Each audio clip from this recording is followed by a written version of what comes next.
नमस्कार दोस्तों।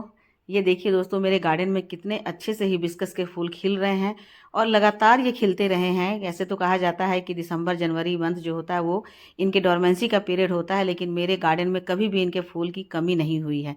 लगातार ये मेरे गार्डन में खिलते रहे, इनकी कलियां बनती रही है और ये बहुत अच्छे से खिलते रहे। इनके प्लांट बहुत हेल्दी रहे हैं। लेकिन अब जो मंथ आ गया, फरवरी का मंथ, फरवरी के मंथ से इनमें फिर से ग्रोथ शुरू हो जाती है और बहुत सारे इनमें फ्लावर बड बनने लगते हैं। अभी इनमें देखिएगा कितनी सारी कलियां बनी हुई है।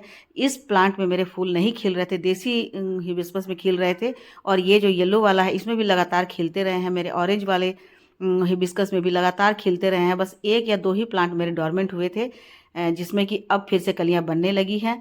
तो अब मार्च फरवरी में आने के बाद इन पर क्या काम करना है दोस्तों, इन सब की मैं आपके साथ आज शेयर करूंगी। तो वीडियो के एंड तक बने रहिएगा और देखिएगा कि हिबिस्कस में अभी कौन से ऐसे ज़रूरी काम हैं जिन्हें करना बहुत ज़्यादा ज़रूरी है। ये देखिए, एक नीलकमल चंद्रकांता गुड़हल है और ये रेड कलर के होते हैं। चंद्रकांता गुड़हल भी मैं ला करके लगाई थी 3-4 महीने पहले। तो तरह तरह के हिबिस्कस को लाकर लगाना मेरा शौक़ है, मुझे हिबिस्कस बहुत अच्छा लगता है। और ये देखिए, जब खिल जाते हैं तो इस तरह से इनका डिज़ाइन बन जाता है कि कितना सुंदर लग रहा है। तो ये भी एक तरह का हिबिस्कस है और ये भी डोरमेंट नहीं हुए, लगातार इनमें छोटी छोटी सी कलियाँ अभी बनी हुई है और 2-4 फूल खिल चुके हैं और इनमें बहुत लंबे हो गए थे तो मैंने ऊपर से कट कर दिया था। तो अब देखिए, इनमें बहुत सारी नई ग्रोथ स्टार्ट हो गई है और यहाँ तो फूल खिल गए हैं और कई सारी कलियाँ भी इनमें बनी हुई है। और येलो कलर के जो है हिबिस्कस से, इसमें भी लगातार, इसमें ये तो कभी डोरमेंट हुए ही नहीं, भर भर कर इनमें फूल आते रहे हैं। लगातार मोटी मोटी सी कलियां बनी रही है। हाँ, पत्ते थोड़े से इनके जरूर डल हो गए हैं, आपको दिख रहा होगा कि पत्ते डल हो गए हैं, लेकिन फिर भी इनकी कलियों की कमी नहीं है। तो इस तरह से फरवरी आने पर जितने भी जो फल फूल जो हैं सूखने लगते हैं तो उनको तोड़ देना चाहिए, नहीं तो वो सीड बनाने लगते हैं।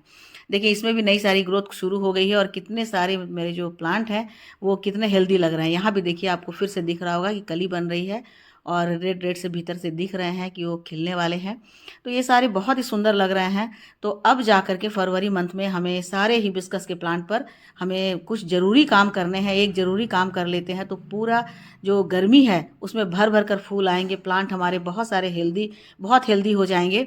और इसी तरह से सारे प्लांट में इतनी ही सारी कलियाँ आएंगी जितने कि इस प्लांट में आए हुए हैं। तो चलिए दोस्तों, क्या इसमें करना है, तो हमें सबसे पहले ध्यान देना है कि हमारे जो प्लांट हैं उनमें कोई पत्ते पीले हो गए हैं या उनमें कोई कीड़ा लगा हुआ है, तो उसका हमें ट्रीटमेंट करना है।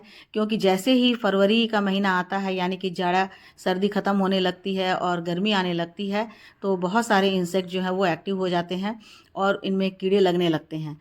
तो क्योंकि गर्मी आनी शुरू हो जाती है तो सबसे पहले हमें ये ध्यान देना है कि उन कीड़ों को हटाने के लिए नीम ऑयल का स्प्रे करें और उसके बाद गुड़ाई कर लें।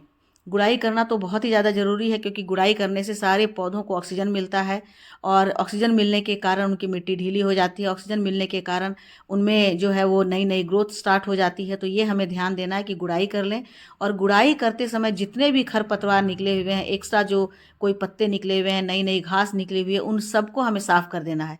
क्योंकि उन सबको साफ़ कर देंगे तो किसी भी तरह से किसी कीड़े को, इंसेक्ट को पनपने का कोई मौका नहीं मिलेगा। यदि हम उन्हें छोड़ देते हैं तो हमारे प्लांट में, हमारे गमले में जो तरह तरह के कीड़े जो अपना घर बना लेते हैं। साथ ही साथ हमें पत्तों को भी पलट कर देख लेना है कि पत्तों में कहीं कोई कीड़ा तो नहीं लगा है। यदि कीड़े लगे हुए हैं तो वहाँ हमें नीम ऑयल का स्प्रे ज़रूर करना है। तो ये छोटा सा काम यहाँ कर लेना है। और ये देख रहे हैं कि देसी हिबिस्कस के जो प्लांट हैं उसमें छोटी छोटी सी बहुत सारे फाइब्रस रूट निकल आए हैं, तो उन्हें भी हमें साफ़ कर देना है, उन्हें निकाल देना है। क्योंकि वो छोटी छोटी सी जो जड़ है उन सब की हम गुड़ाई करके और उनकी जड़ों को निकाल देते हैं तो फिर नई जड़ें बनने शुरू हो जाते हैं। जब नई जड़ें बनने लगती हैं तो इनमें ग्रोथ बहुत अच्छे हो जाते हैं। क्योंकि पुरानी जड़ें जब टूट टूट जाती हैं, निकल जाती हैं, तो फिर नई जड़ें बनती है, उससे हमारे पौधों का ग्रोथ बहुत अच्छा होता है। तो गुड़ाई करना बहुत ज़रूरी है। और साथ ही साथ ये देखिए कि यदि आपके प्लांट जो है वो रूट बाउंड हो गए हैं तो उनकी अभी रिपोर्टिंग कर दें। अभी नहीं करें तो आप मार्च में भी रिपोर्टिंग कर सकते हैं, क्योंकि रिपोर्टिंग करने का ये बहुत ही अच्छा समय होता है। अब इनमें बारी आती है फर्टिलाइज़र डालने की। तो फर्टिलाइज़र में हम क्या डाल रहे हैं, देखिए यहाँ है चाय की पत्ती, क्योंकि सूखी हुई चाय की पत्ती, यूज्ड चाय की पत्ती, थोड़ा सा गार्डन सॉयल है और साथ ही साथ नीम की खली है और हम वर्मी कंपोस्ट डाल रहे हैं। उसके साथ साथ यहाँ केले का छिलका है जिसमें पोटेशियम भारी मात्रा में है। तो भारी मात्रा में पोटेशियम है, इनको डालने से क्या होगा कि ये स्लो रिलीज होते हैं, धीरे धीरे मिट्टी में डिकम्पोज हो जाएंगे और उसके बाद धीरे धीरे ये मिट्टी में मिलते रहेंगे, जिससे प्लांट की जड़ों को मिलेंगे। और पोटेशियम तो किसी भी फूल और फल को लाने के लिए बहुत ज़रूरी होता है। साथ ही साथ यहाँ पर मैं मटर का छिलका ले रही हूँ, क्योंकि विंटर का समय था तो मटर बहुत ज़्यादा मिल रहे थे, अभी भी मिल रहे हैं। तो इस छिलके में भी बहुत न्यूट्रिएंट्स होते हैं, इसलिए इन्हें भी डालना ज़रूरी होता है। तो आपके घर में हो तो ठीक है, नहीं है तो ऑप्शनल है। उसी तरह से केले का छिलका यदि आपके यहाँ नहीं है तो आप वर्मी कंपोस्ट को भी ले सकते हैं और उसे भी डाल सकते हैं, या फिर आप सुपर फॉस्फेट भी डाल सकते हैं। देखिए ये ऑर्गेनिक होता है हमारे घर में, ये बहुत, मैं तो हमेशा सुखा कर इसे रख लेती हूँ। और इसे फिर और नीम की खली डालना इसलिए भी ज़रूरी है क्योंकि बहुत सारे कीड़े मकोड़े, इंसेक्ट इस समय पनप जाते हैं, तो नीम की खली तो बहुत ज़्यादा ज़रूरी है। तो साथ ही साथ मैंने नीम की खली डाल दिया और उसके बाद मेरे केले के छिलके सूखे हुए थे, उन सबको मैंने डाल दिया।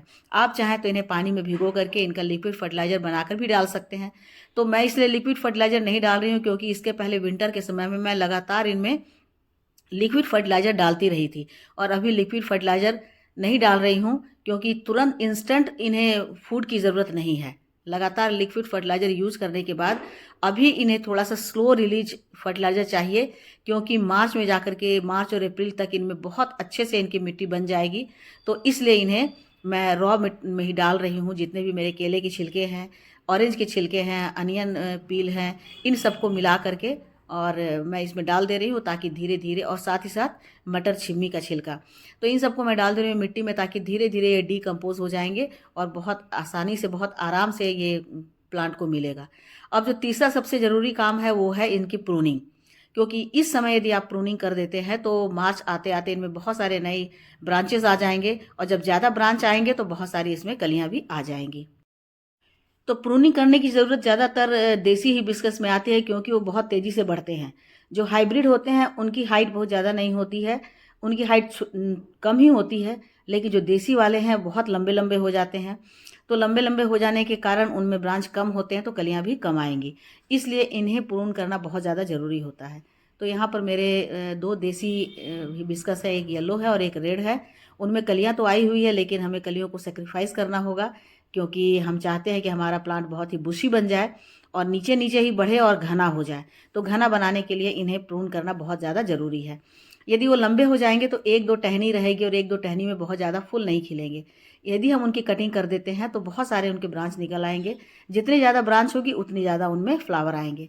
तो इस तरह से यदि आप उन्हें प्रून कर देते हैं तो ये प्रून करना इन्हें बहुत ही ज़्यादा ज़रूरी हो जाता है। प्रून करने के बाद जो इनकी कटिंग निकलती है, उस कटिंग को भी आप लगा सकते हैं, क्योंकि कटिंग को लगाने का भी ये बहुत ही अच्छा समय होता है।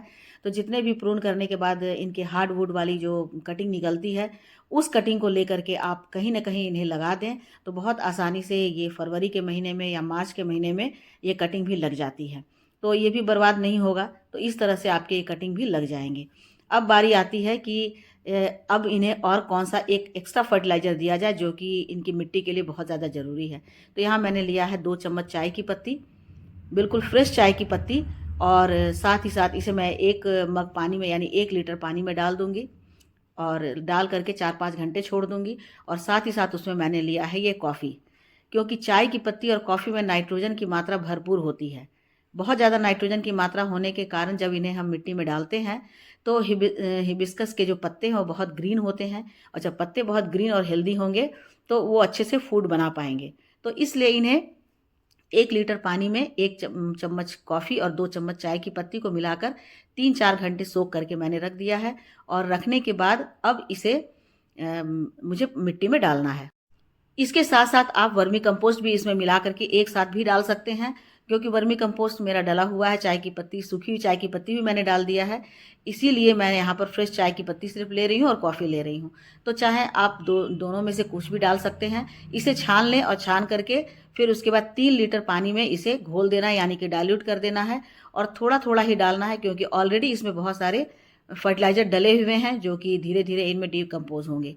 तो इस तरह से आप इनको छान लें और छान करके थोड़ा थोड़ा सभी एक ही मिट्टी में डाल दें, क्योंकि इससे क्या होता है कि एक तो नाइट्रोजन की मात्रा इसमें बहुत ज़्यादा होती है, और दूसरा ये मिट्टी को बहुत ज़्यादा एसिडिक बनाते हैं। और जो हिबिस्कस के प्लांट है वो एसिडिक मिट्टी में बहुत अच्छे से ग्रो करते हैं, उनकी ग्रोथ एसिडिक मिट्टी में बहुत अच्छी होती है।